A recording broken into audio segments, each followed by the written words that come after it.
ng arresting officer aning bag ni Asna drug bypass operation kini sa may uy puta positive Purok Tibuloy barangay Positive.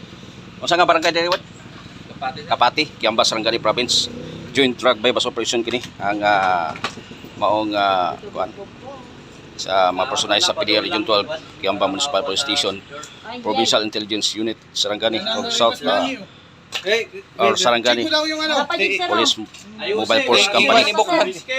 Sir, ibukod na. Sir, yan yung bypass money, sir. Yan yung money ang bypass money. Narapay dungag o kaya.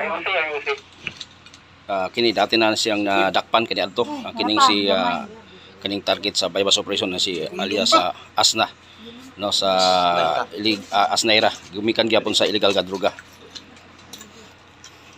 Kita. Grabe mga bato-bato. Bato-bato pa.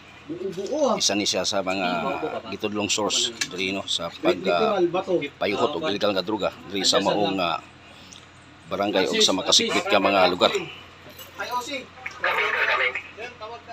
Ayo usay.